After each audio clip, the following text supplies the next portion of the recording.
my heart is beating so hard and so fast with the call of this thing that's flowing through me. You ever felt that? Where you're called to do something that is so different and so bold and so out there, yet in there. I don't know. I start to get into it and I allow myself to move out of the way, and I allow the remnants of my conditioning to be peeled back and to sit still. And I let this thing just take over and flow through me. And I think that's what we're here to do, is to allow the Holy Spirit, the divine, to flow through us. And so I've had this crazy idea, this crazy calling, this crazy thing, and I'm up to a lot of crazy things here in this realm called Earth. And one of them is this live authoring, this experience. And I've held back for so long on doing this because it's weird. Because I can't plan it, because there's something that, it's just beyond me. And every time I sit to write it with words, my whole reality shifts. And more is revealed, and it's like putting pen to paper is almost wasteful, but yet as it flows through me, it needs to be said, and it needs to be heard, and it needs to be experienced. So I'm doing something crazy, and I'm writing a book out loud, kind of. I know it's going to become something written, and I know it's going to become something that you can touch. But it needs to come through me this way first. Hi, everyone. So I started, I don't know when it was, because time is totally irrelevant in my existence. But I started doing this. And sometimes I feel in the moment as if I'm rambling. However, I know that the pieces all come together and it ends up coming full circle. This is just me trusting the energy as it flows. Whew. Okay, so if you were with me last time, I started weaving a story. I started telling a story of a character, and her name is Morel. And Morel, she has this repetitive dream over and over and over. Not the kind that you have when you're daydreaming, when you're creating your existence out loud in your life. Not when you're off in that space of imagination and wonder. No, not that kind of dream. The kind of dream that wakes you from your sleep, haunts you, makes you wonder if it was real. The kind that you would actually label more a nightmare than anything else. See, Morel had this dream over and over and over, 1,000 times, 10,000 times, maybe more. And before I go any further, I've got to say this is just a thing. This is a live authoring. I call this genre fantasy memoir. It is a thing of my own creation that will either hit you as truth or absolute fiction, perhaps mayhem and chaos or something in between. Those of you that follow me know that, as always, you should be reading between the lines. This is going to hit you on different levels. It will hit you energetically, emotionally, mind, body, and spirit. It is going to ricochet and hit you where you are. And it's totally made up. Okay, Facebook land? Okay, censors, it's fiction. I'm just playing pretend here. We're just using our imaginations. We're just going to go on an adventure together. Okay?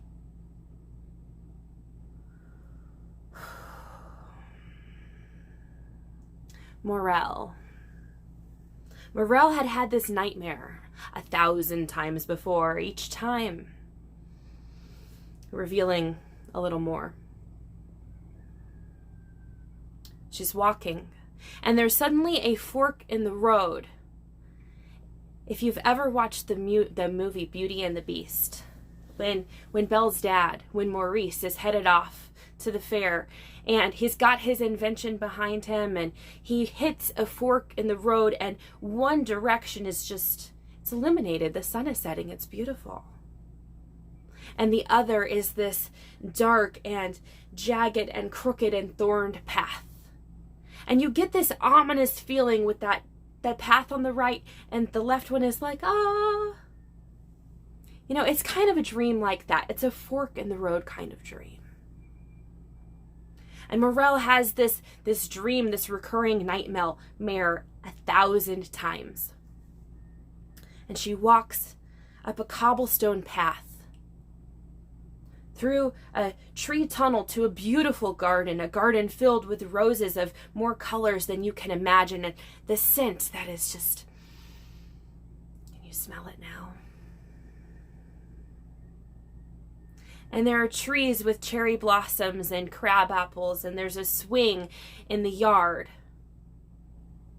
And it is divine, or so she thinks. There's a gingerbread type cottage with a thatched roof and a river rock fireplace and a hint of smoke coming from the chimney stack. There's a swing on the porch and flowers galore, and the smell of lilac hits her nostrils. Then chicken soup. And then the door is being pushed open by someone that looks grandmotherly and kind. And she's ushering Morel inside. And she sinks down into the chair, feels it kind of wrap around her, slinks back and starts to rock with a bowl of soup in her face before the floor falls out. Thud. Gasping for air, the wind knocked out of her, she feels around her. Feels the earth, smells the dirt, and blood. She feels behind her, and she can feel the roots penetrating the topsoil, and she figures she must be rather far down.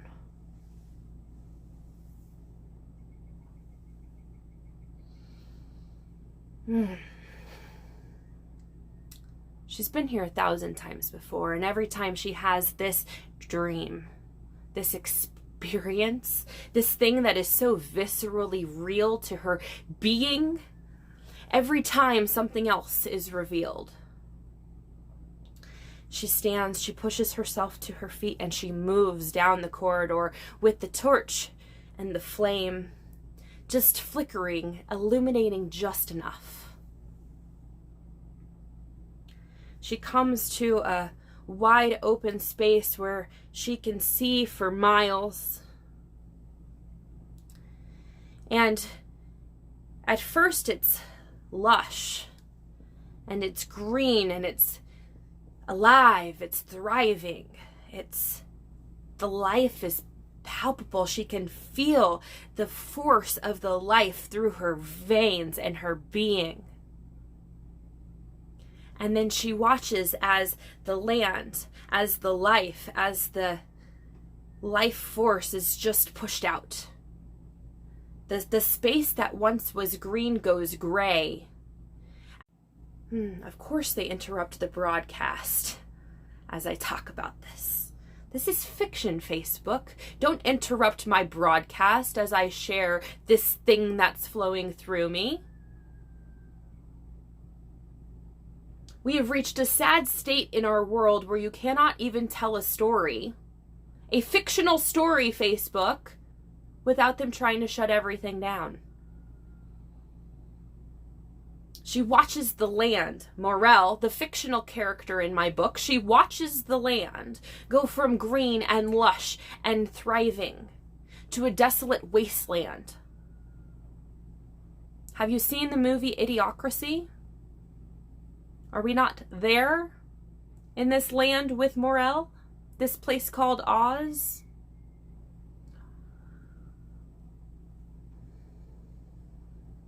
They carve lines into the earth. They pull up what was meant to live there. They pull up the thriving. They break the ecosystem, and she watches it crumble in this nightmare. She watches as winds blow and move the earth away. Nothing there to hold it down, to sustain it. She watches as flying objects, as UFOs. All the flying objects are UFOs until they're identified, are they not? How many UFOs have you seen in your life? She watches as unidentified flying objects fly over the land, leaving behind them trails of chemical shitstorm, spreading layers of poison and pollution over this place called Oz. And the crops, they wither and they die. And the earth, it withers and it dies, and creature after creature after creature is executed in a mass genocide in this land called Oz.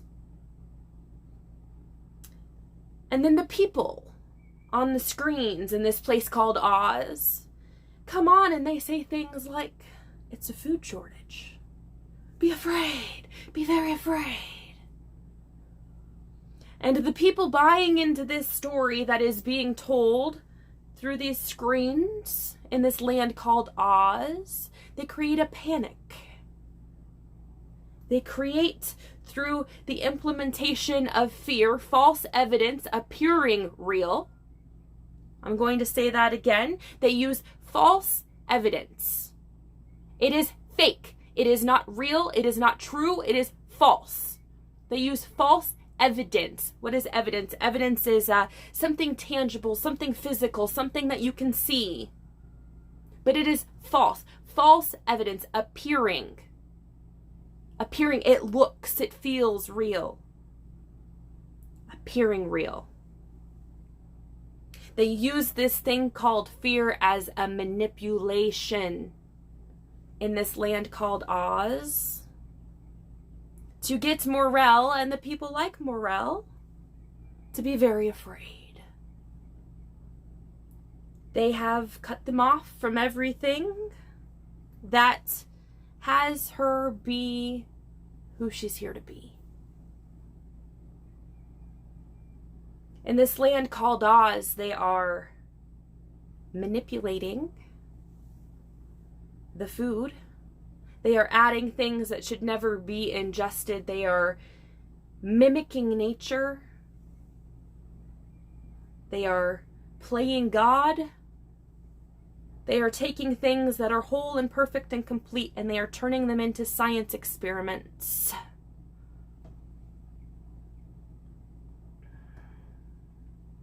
She went down the rabbit hole once, this character Morel. You know, it wasn't her fault. She was a teacher. And they did a social action unit, and it's really brilliant how curious you can be and how much you can discover if you're willing to be curious. See, she was a teacher, and they did this social action unit where the kids actually got to decide what they wanted to learn about. Did you know that kids are naturally curious? That left to their own devices, they're always wondering.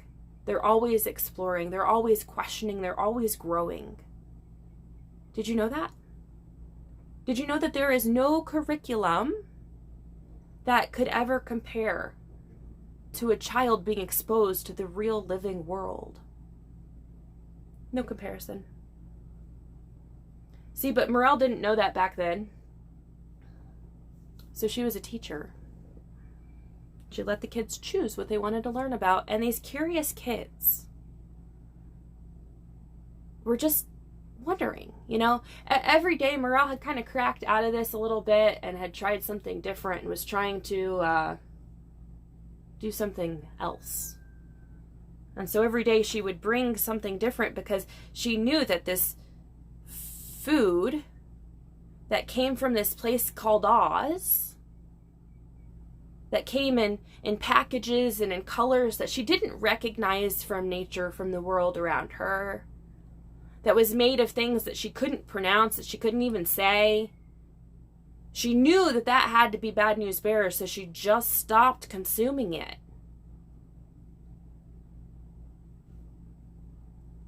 And her life changed. And her body changed. And she would bring these things to school, and the kids were curious, and they're like, well, gosh, why are you not eating? Do you want some of what I have? Do you want some of this? No, I can't pronounce the ingredients. No, I know what that word means. And the kids got curious. Are you curious?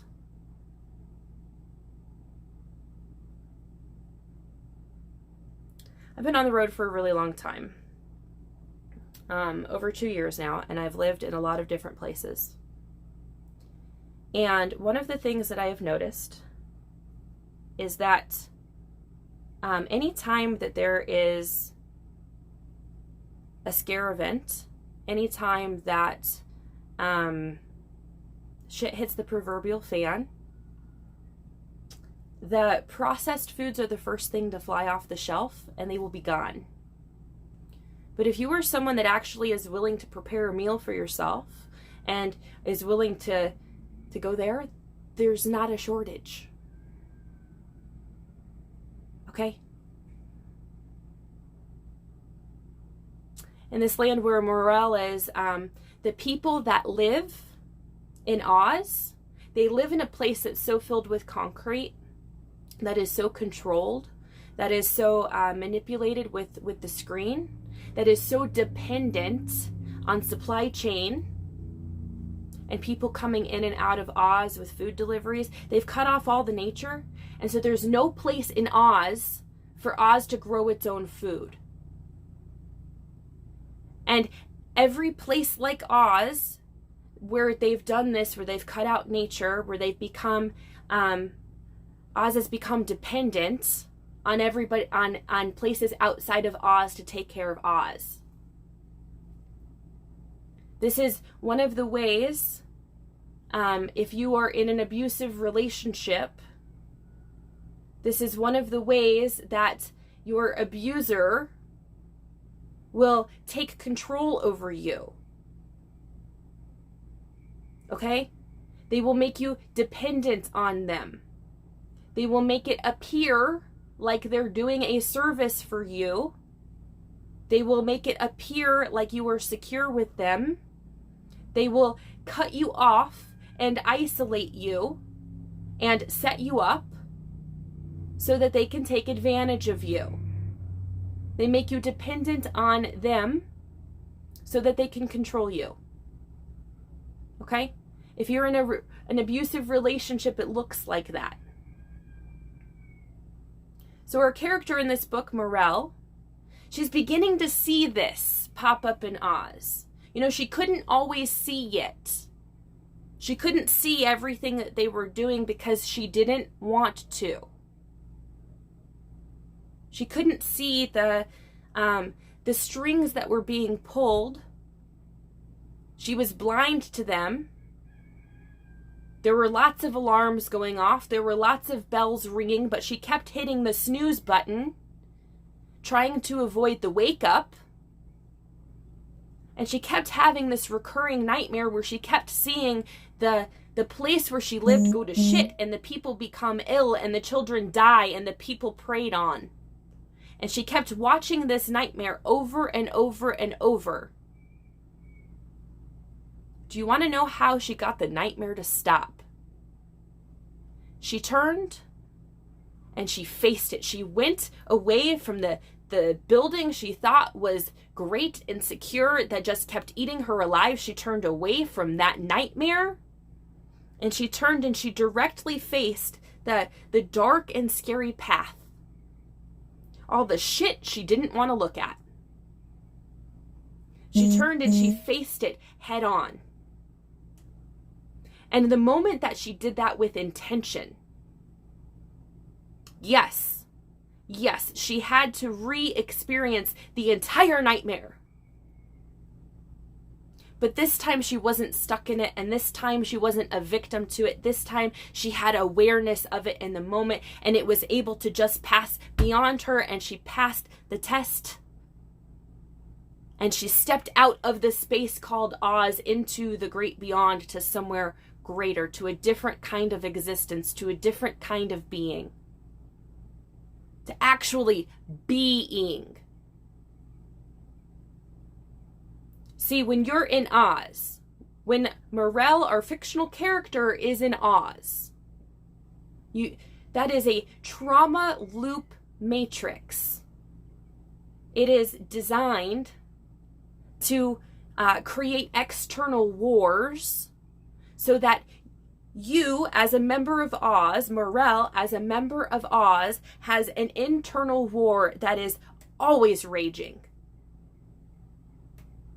See, the masters at Oz, the overlords of Oz, they know that if they can create an external war outside and they can create an internal war inside, they can disconnect you from your source, and they can disconnect you from yourself, and they can disconnect you from all of who you are here to be on the planet.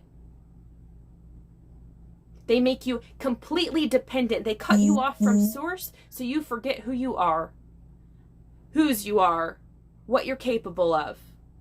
They unplug you from that, and they plug you into their trauma loop matrix. But pay no attention to the man behind the curtain here in Oz. Pay no attention to the manipulation and how many times we're going to lie to you to manipulate you. In this place called Oz, they send out letters to farmers telling them to destroy their crops. And then they say out loud things like, "We have a food shortage." Well, yeah, no shit, Sherlock. Of course we have a food shortage. You're destroying the goddamn crops. You are intentionally wrecking the food supply. And the overlords of Oz send letters to farmers, and they say, look, you can do one of two things. You can destroy your own crop, or we will take a UFO and fly over your property with known toxins and carcinogens by the name of Agent OJ, and we will destroy them for you.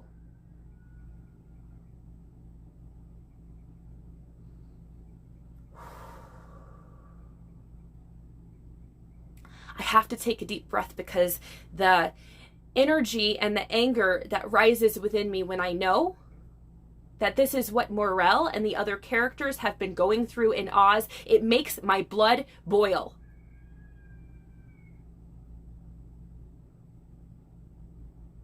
It makes my blood boil to know how much they in Oz have been poisoned and programmed and groomed and lied to and manipulated and made dependent.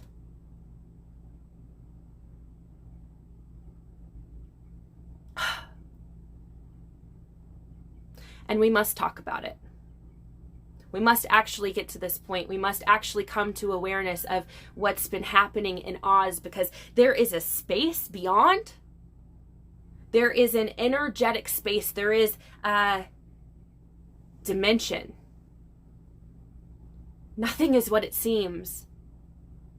And the land of Oz is a giant production studio with false lights, with distraction, with green screens, with CGI, with masks, with makeup, with background music. That is the land of Oz, and every single thing that happens in the land of Oz is just a production. It is just to alter a perception and to get someone to shift their perspective. It is a form of programming. And all of it is an illusion. The people in the place of Oz are living in the Truman Show and they don't even know it. And those that think they know it really don't. Because outside the Truman Show, there's another layer of matrix programming. There's another shell, another bubble. And it's designed to keep people from knowing the truth. From knowing that they are whole, perfect, and complete, that they are 100% human, but also 100% divine. Here to have a physical and a spiritual experience. Here as energy, a fractal in the imagination of God. Having an experience through this body and through this being. There's a place of knowing, of becoming one with the Creator. Not of idol worship of what the Creator has created or who it has created, but no, true connection with the Creator. Connection to Source, connection to yourself, and a space beyond.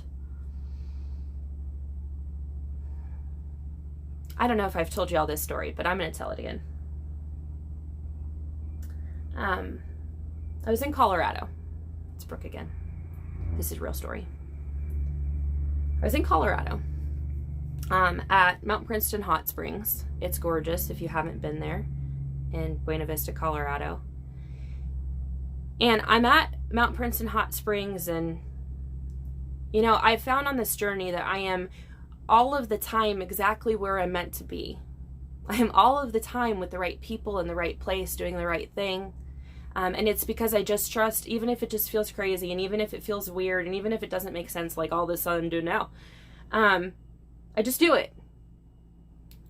So I end up in this hot spring, and I end up talking to this older gentleman. We have a very illuminating conversation. And he's talking to me about the bees. And I'm sure you know that the bee situation is a real situation, man. Like, without the bees, we're gone. We're just done. Because the bees do the pollinating to allow the crops to grow that then end up in the grocery stores to feed your ass. Right? Everybody, like, please, let's refresh our memory. Food does not come from the grocery store. It comes from a farm. All right? It comes from someone growing it. Now, that someone could maybe be you, if you want to maybe step out of the place called Oz, if you maybe relate to this character Morel. All right, but I'm talking to this older gentleman in the hot springs about the bees. And for real, it's a big issue. In fact, I just saw a video of a gentleman. I watch a lot of videos, maybe Belgium.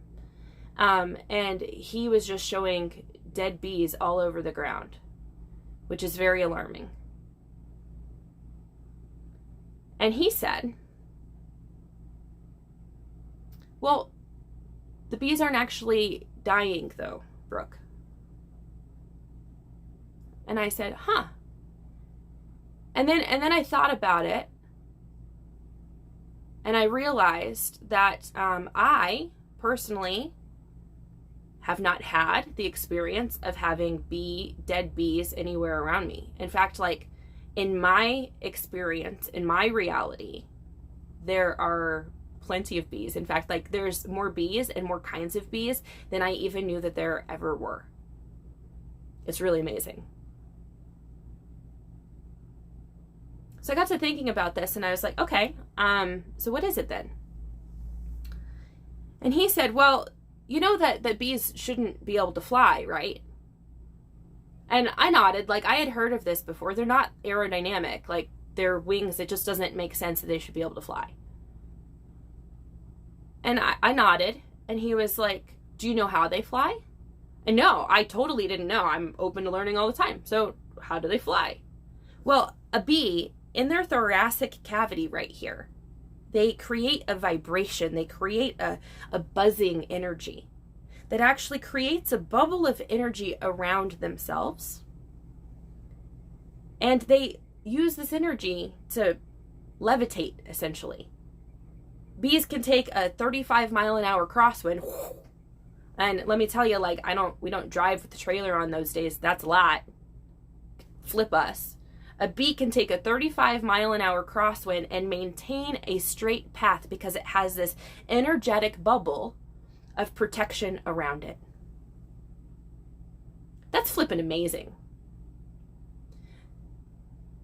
What he said next amazed me even more. He said, Brooke, the bees are not dying. They've discovered something. They've discovered this space within themselves where they can create a vibration, and they are just vibrating to a different dimension.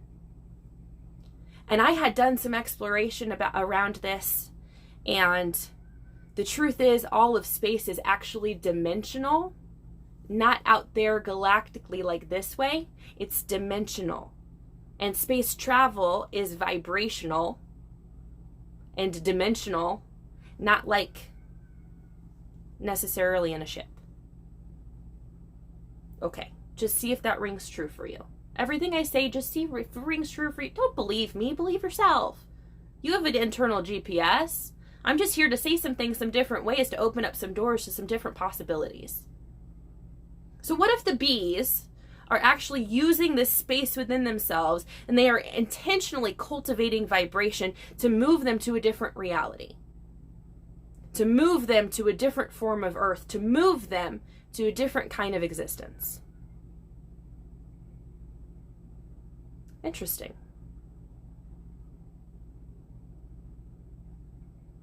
Interesting because that's what I've been doing.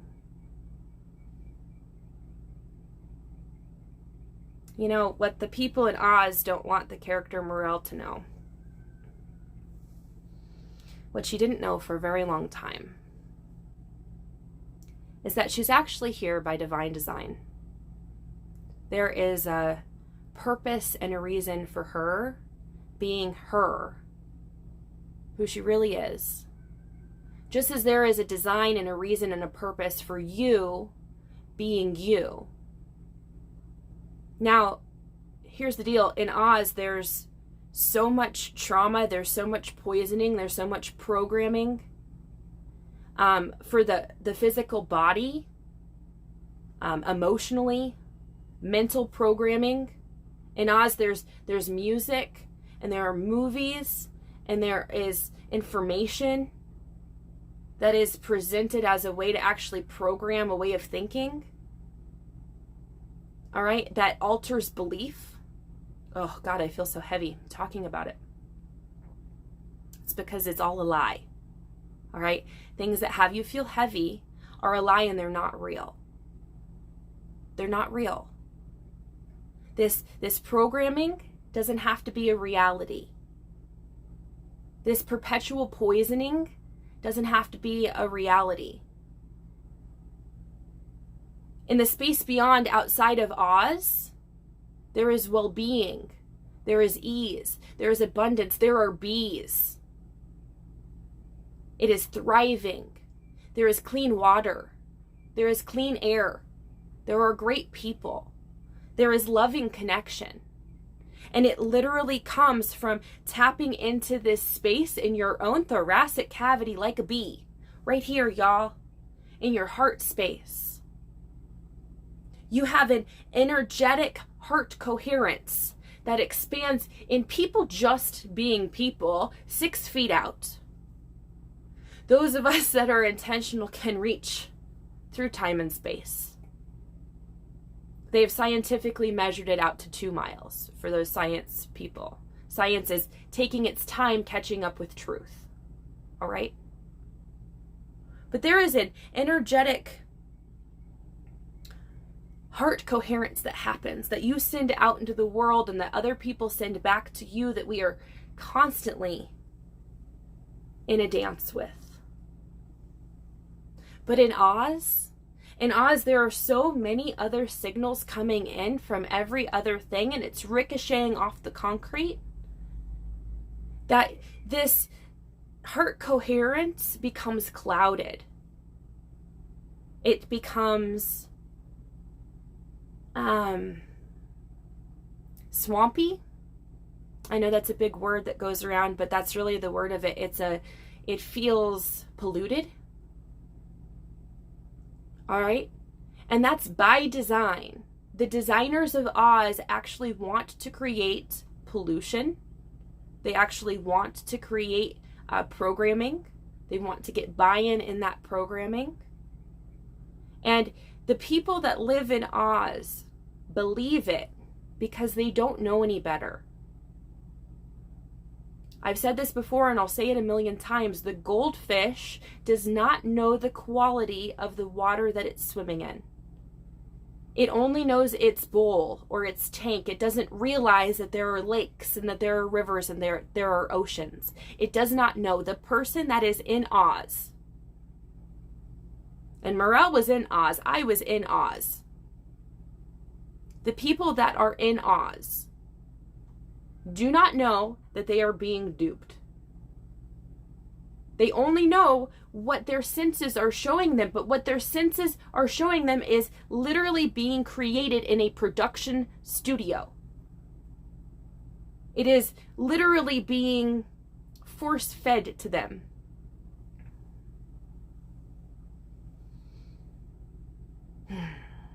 Interesting. Okay, we're going back to the nightmare. Morel had this recurring dream, and one night the dream showed her something truly terrifying.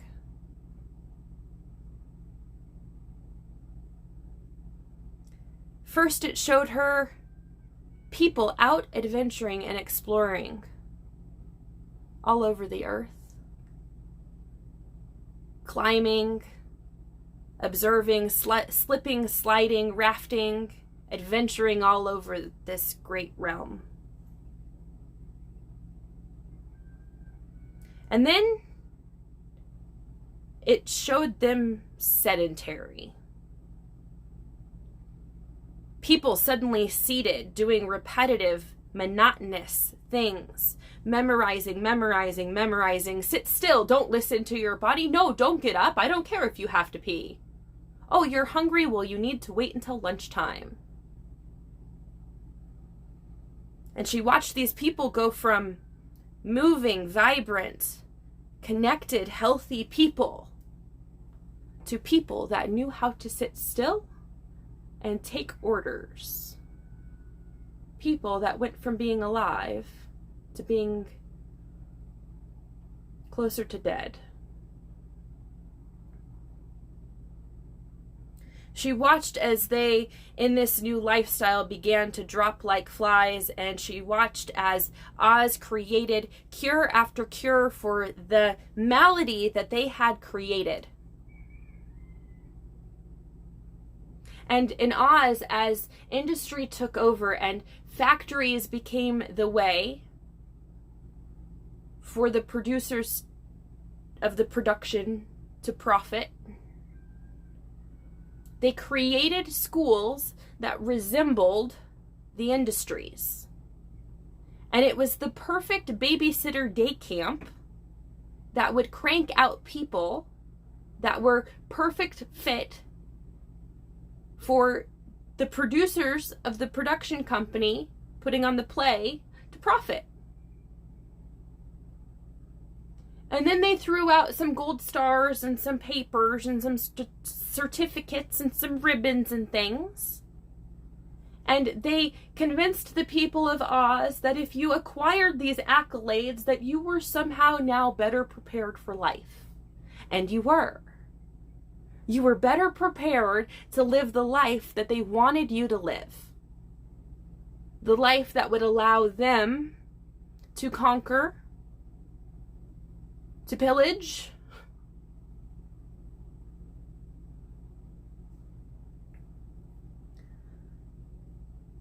she watched as all of this happened, and she watched as families lost loved ones to illness created by the industry of Oz. She watched as generation after generation after generation after generation bought into the lie of having more equals happiness.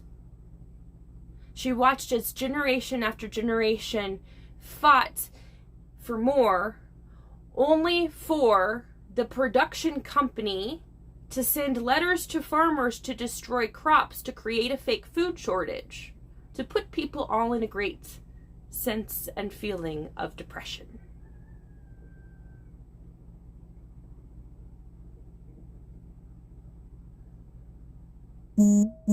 Isn't it crazy that that would be a thing?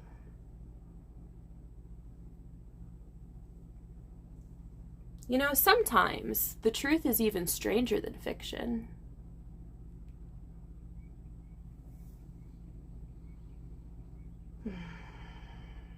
Alright, I'm gonna see what all y'all have been saying because I've been like off in a zone. Hi y'all.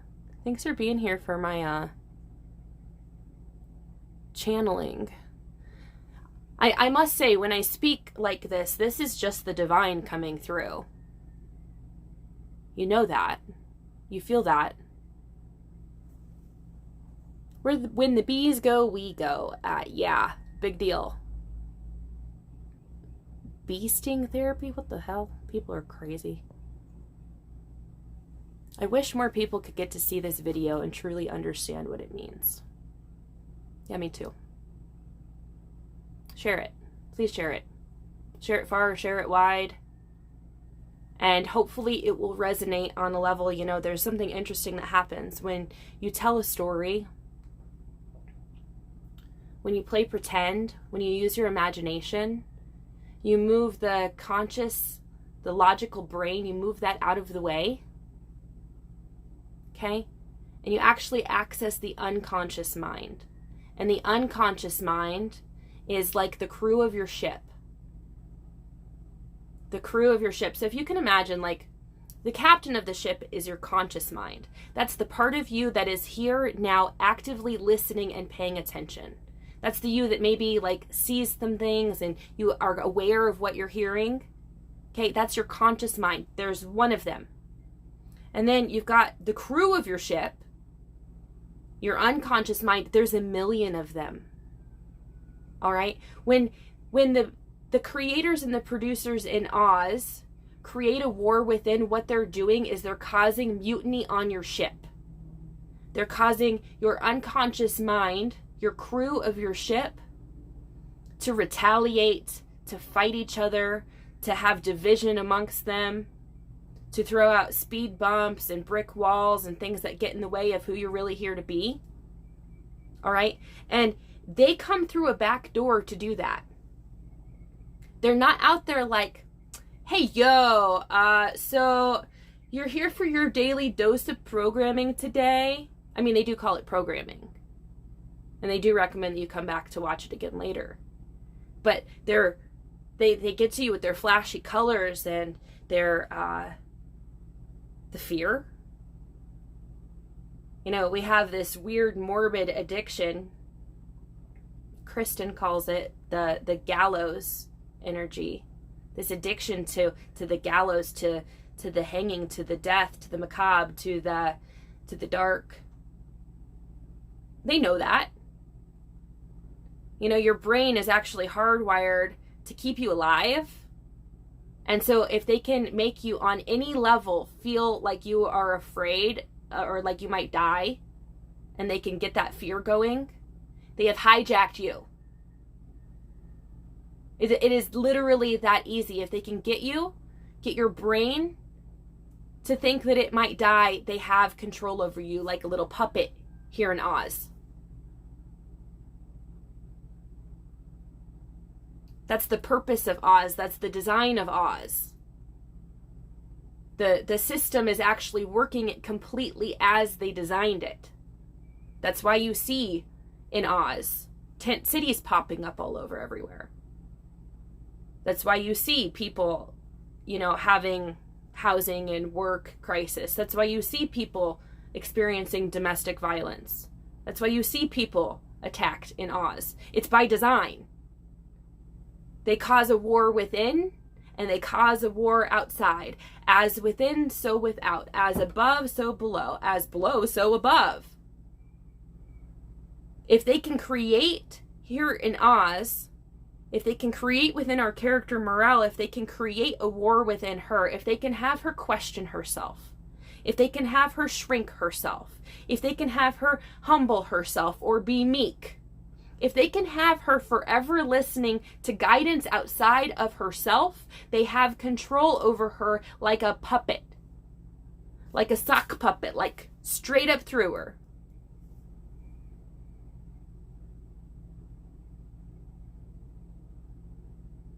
That's an issue.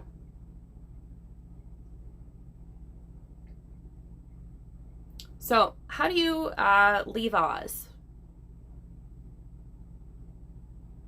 I left Oz. Oh my gosh. You know, I've been leaving Oz in layers and levels since December 21st, 2012.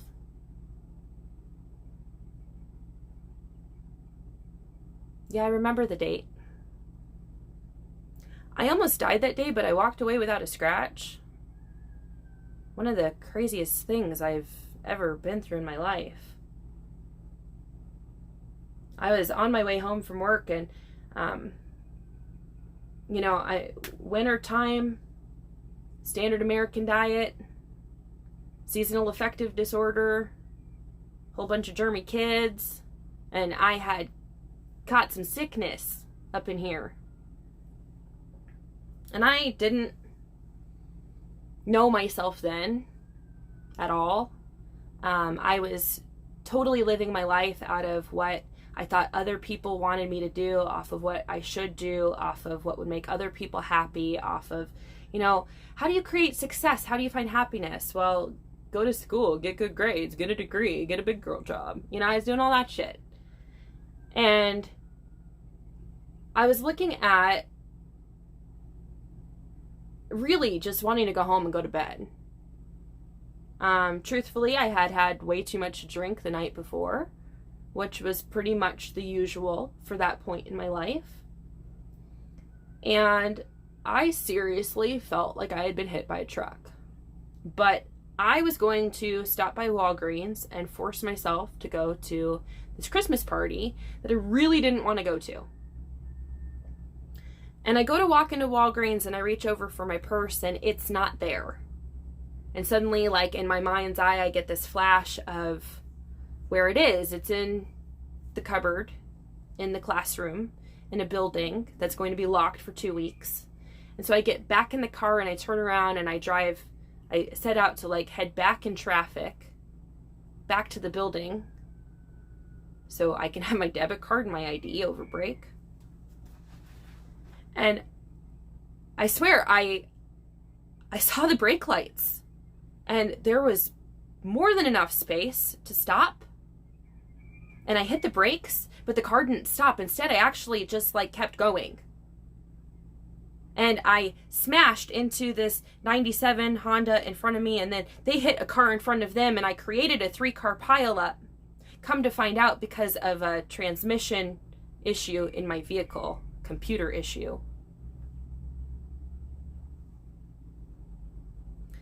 And I remember the whole thing. It was like when you go to fall down and everything just happens in super slow motion, right? So there was that, and I was pulled up out of my body. And this has happened to me every single time I've experienced a trauma, and call it a superpower. I can disassociate like a boss. But this one was different. This one pulled me up, and I watched the accident from up here. I watched my head flop forward and back, and the glass shatter, and it looked like a snow globe all around me. And then I was sucked really fast, like I was traveling really fast towards this bright, bright light. I'd been there before. But this time, they showed me 2 timelines. It was just light, but I had the feeling of like everyone and all of it and just divinity all around me. God. I was shown 2 timelines.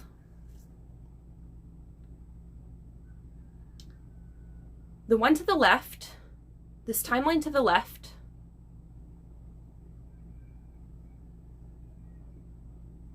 was grayish green. Like, you know the color that you would assume that the sky would become like if there was like going to be a tornado or some crazy nonsense, that eerie grayish green.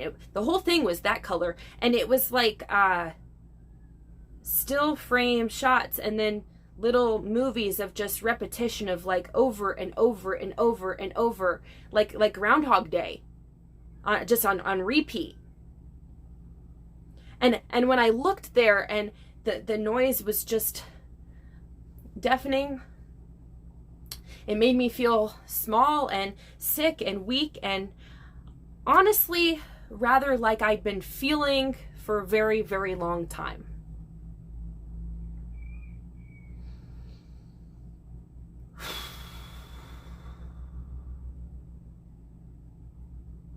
And then on the right. On the right. It kind of caught me off guard at first. It wasn't anything that I had ever imagined for myself. At least not since I was very, very little, before all the stuff started to happen. But, like,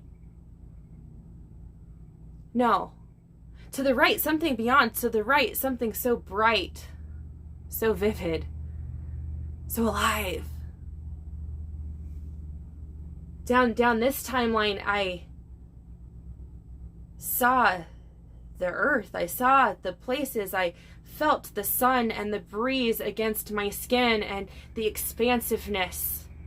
And I smelled the flowers, and I ate the fresh food, and I shared love and connection and joy and community, and created and played and laughed. And both of these, it felt like in this moment in time, like I had just spent an entire lifetime in each. I got to feel the true enormity and the weight of the first, and the expansiveness and the possibility of the second. And then they brought me back, and I heard very clearly, Brooke, you have a choice. Brooke, you must choose. What is your choice? And then just like that,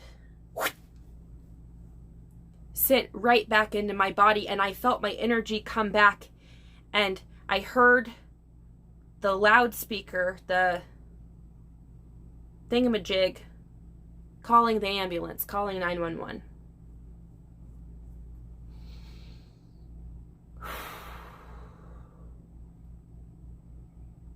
And then I made it 10 more days.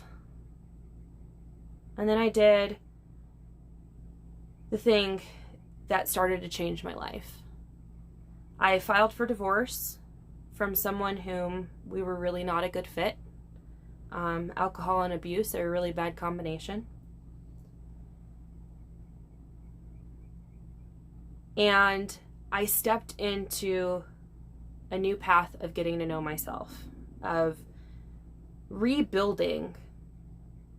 You know what? Like, I've got to say, I started with trying to rebuild the connection between my source and myself. And that was the route of recovery that many people take. But that was only part of the journey. And what actually I ended up being required to do was not to rebuild anything. It was already there, and it was already whole, and it was already present and perfect and complete. I actually just had to clear away the debris. I actually just had to peel back the layers that, my experience with Oz had placed upon me. I had to unbecome all the things that the trauma loop matrix had made me into. I had to realize that that was not who I was. That's not who I was created or designed to be. That there's something so much greater, so much more profound, and something else available if we choose it. I'll leave you with this before we go. Our character Morel in this fictional story, and myself, the path out of Oz is one through awareness and choice. You don't get out of Oz without actually turning and facing it. You cannot be like a cow running away from the storm constantly. You must actually be like a bison, and you must turn and face it. And that is the moment that the power comes back to you, is in that moment of choice. If you want to find your way out of Oz, you must stop playing by and buying into the rules of Oz. You must do whatever it takes to end the war within yourself, and that will cause the ripple effect that will alter the energetic vibration of this heart space coherence that you have. It will shift your reality, and like a bee, then you can find yourself in a different reality. As within, so without, as above, so below, and the other way around too. You must become willing to actually physically shift your environment. You cannot heal in the same place that hurt you. Okay? You cannot heal in the same place that hurt you, not the same physical place that hurt you, not in the same mental space, not in the same emotional place, not in the same spiritual place. All those things must shift. You must actually take action and be an active participant in your leaving Oz, leaving the production studio. You must actually become aware and make that choice. And it is a constant daily choice. The space beyond the state of being is a place that exists within yourself, and it is you that determines if you're there. Oz is a construct that you could carry with you, and I see a lot of people right now running from Oz, but carrying it with them and keeping themselves in perpetual pain and lack unnecessarily. Everywhere you go, there you shall be. All right? Oz is a construct created by your mind. It is a cage that has trapped you mind, body, and soul that you have the keys to get out of. Our character Morel is the one that, she has the keys. She has to actually do it herself. All right, and it's a daily decision. It is a minute by minute decision. And if you find yourself slipping back into Oz, buying back into the trauma loop matrix or the fear, you can make a new choice in this moment right now to alter your course. All right, much love, y'all. I'm really hungry. I'm gonna go get some food. Talk to you soon.